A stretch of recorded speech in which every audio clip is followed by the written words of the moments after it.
2020년 8월 30일 주일 성경 묵상입니다. 본문은 욥기 1장 1절에서 12절 말씀. 우스 땅에 욥이라 불리는 사람이 있었는데 그 사람은 온전하고 정직하여 하나님을 경외하며 악에서 떠난 자더라. 그에게 아들 7과 딸 3이 태어나니라.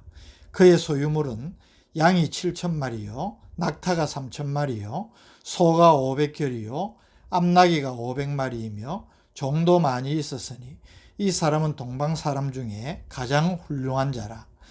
그의 아들들이 자기 생일에 각각 자기의 집에서 잔치를 베풀고 그의 누이 3명도 청하여 함께 먹고 마시더라. 그들이 차례대로 잔치를 끝내면 욥이 그들을 불러다가 성결하게 하되 아침에 일어나서 그들의 명수대로 번제를 드렸으니 이는 욥이 말하기를 혹시 내 아들들이 죄를 범하여 마음으로 하나님을 욕되게 하였을까 함이라. 욥의 행위가 항상 이러하였더라.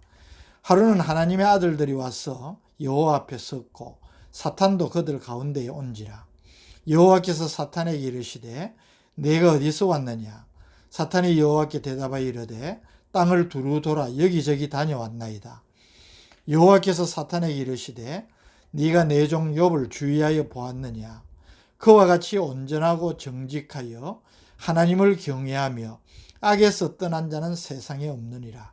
사탄이 여호와께 대답하여 이르되 욥이 어찌 까닭 없이 하나님을 경외하리이까. 주께서 그와 그의 집과 그의 모든 소유물을 울타리로 두르심 때문이 아니니까. 주께서 그의 손으로 하는 바를 복되게 하사 그의 소유물이 땅에 넘치게 하셨음이니이다. 이제 주의 손을 펴서 그의 모든 소유물을 치소서. 그리하시면 틀림없이 주를 향하여 욕하지 않겠나이까. 여호와께서 사탄에게 이르시되 내가 그의 소유물을 다 네 손에 맡기노라. 다만 그의 몸에는 내 손을 대지 말지니라. 사탄이 곧 여호와 앞에서 물러가니라. 아멘. 오늘 주일부터 성경 묵상 본문을 욥기서를 차례대로 묵상하도록 하겠습니다. 복 있는 사람의 본문을 따라하기 때문에 시편 150편이 지난 주일 끝나고 이제 욥기서를 묵상하게 되겠습니다. 주일 아침마다 욥기서를 통하여서 큰 은혜를 누리시기를 바랍니다. 욥기는 시편, 잠언, 전도, 아가와 함께 시가서로 분류됩니다. 쉽지 않은 책이지요. 상당히 신학적이고 철학적인 내용들이 있기에 우리가 해석을 하기가 쉽지 않지만 고난을 주제로 하기 때문에 어쩌면 우리의 삶과 가장 밀접한 문제를 다루는 책이기도 합니다. 그래서 욥기를 묵상하면서 우리의 인생에 끊임없이 경험하는 고난의 의미와 또 고난에 대처하는 바른 믿음의 자세를 깨닫고 배우는 좋은 기회가 될 수 있기를 바랍니다. 1절에서 5절은 욥에 대한 소개를 우리에게 하고 있습니다. 1절, 우스 땅에 욥이라 불리는 사람이 있었는데 그 사람은 온전하고 정직하여 하나님을 경외하며 악에서 떠난 자더라.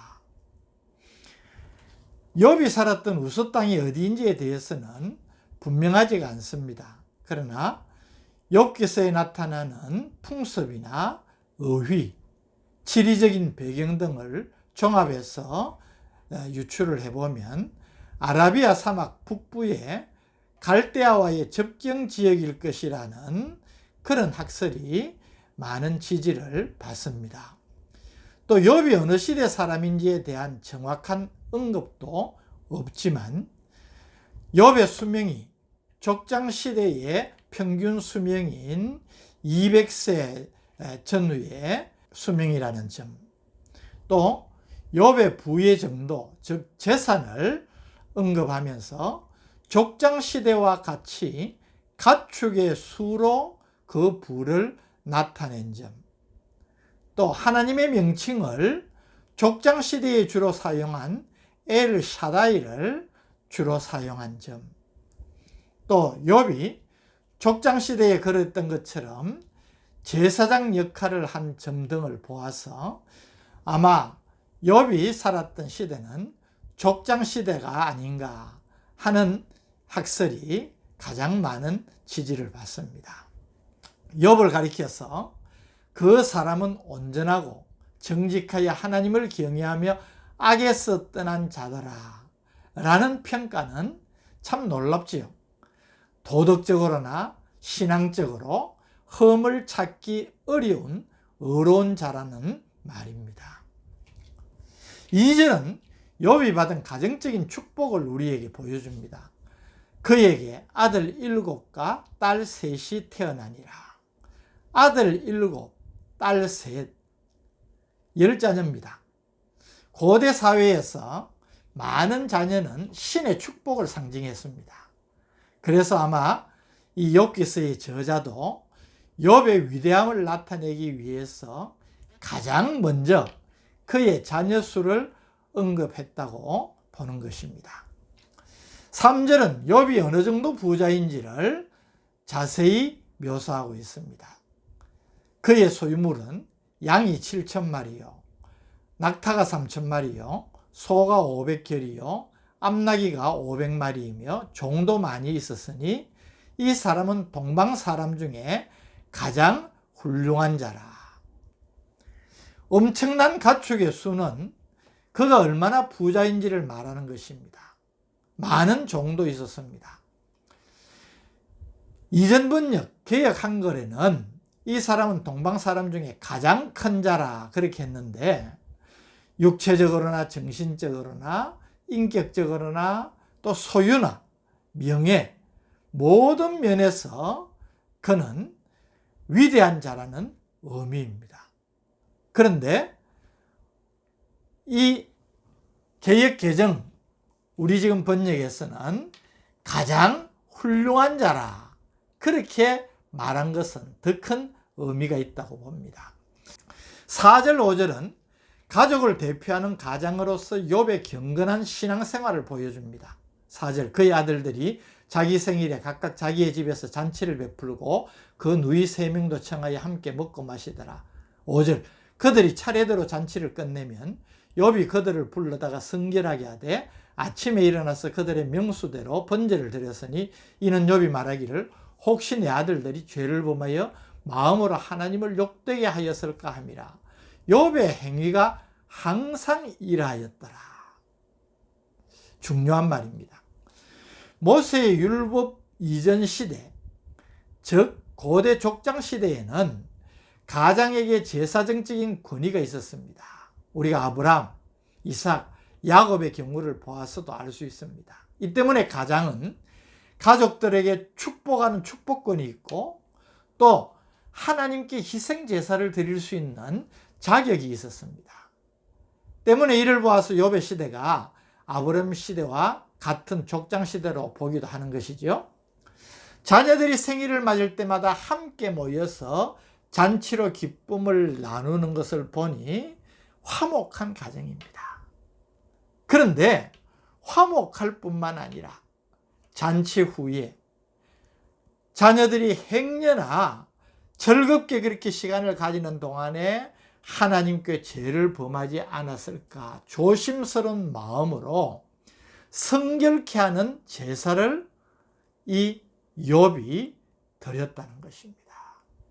이것이 한 번쯤 하는 것이 아니라 욥의 행위가 항상 이러하였더라 라는 것은 그의 진정한 경건 생활과 그로 인하여서 온 가족에 미치는 선한 영향력을 우리에게 너무나 분명하게 보여주는 것입니다.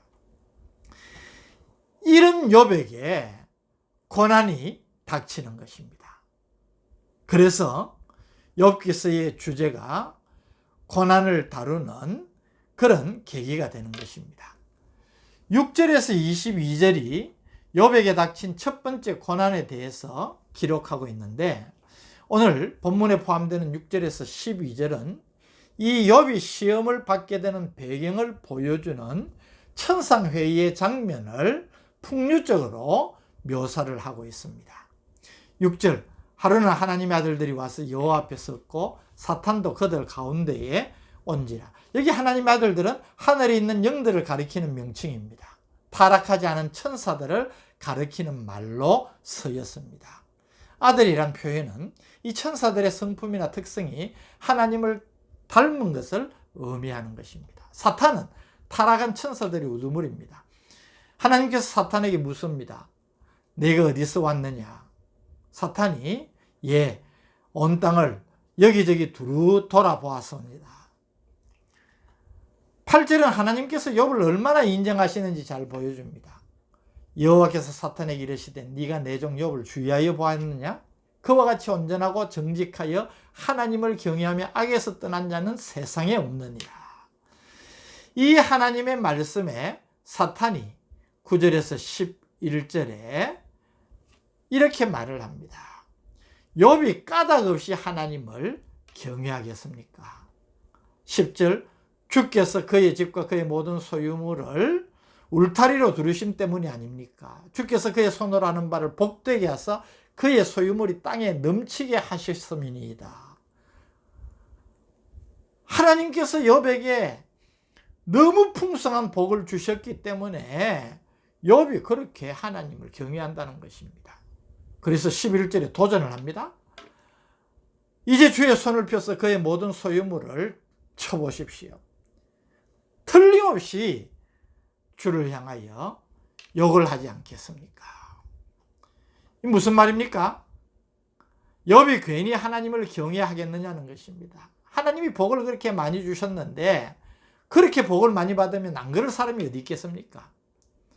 그에게 고난을, 재앙을 내린다면 믿음이고 경건이고 그런 것 없다는 것입니다. 틀림없이 하나님을 욕할 것이라고 합니다. 12절은 욥의 고난이 어떻게 시작되었는지 그 고난의 성격이 어떤지를 보여줍니다. 하나님께서 사탄에게 이르시되 내가 그의 소유물을 다 네 손에 맡기노라. 한번 시험해 보라는 것입니다. 다만 그의 몸에는 내 손을 대지 말지니라. 이렇게 해서 고난이 시작됩니다. 고난의 문제는 차차 다루고요. 저는 욥을 보면서 너무 부러운 생각이 듭니다. 하나님께서 인정하시는 사람 얼마나 부럽습니까? 하나님께서 욥에 대하여서 사탄에게 내 종 욥 보았지? 그같이 온전하고 정직하여 하나님을 경외하며 악에서 떠난 자가 세상에 없다. 오늘 우리는 하나님께 어떤 평가를 받을까요? 너 아무개 알지? 너 아무 목사 알지? 그런 목사 없어. 정말 귀한 목사, 정말 귀한 장로, 귀한 집사, 그렇게 충성된 사람이 없어. 너 아무개 보았지? 정말 그리스도인이야. 저는 이 말씀을 묵상하면서 하나님, 이런 사람 되기를 소원합니다. 저는 오늘 이 말씀으로 성도 여러분들이 다 하나님 앞에서 이런 존재가 되기를 주님의 이름으로 축복합니다. 이것이 우리의 소원, 소망이 아니겠습니까? 하나님, 욥을 대하는 하나님의 마음 저희들이 보면서 너무나 부러운 생각을 가집니다. 우리가 하나님 앞에 이런 평가를 받을 수 있는 믿음 가지고 그런 삶을 살아가는 우리가 되게 하여 주옵소서. 예수님 이름으로 기도드립니다. 아멘.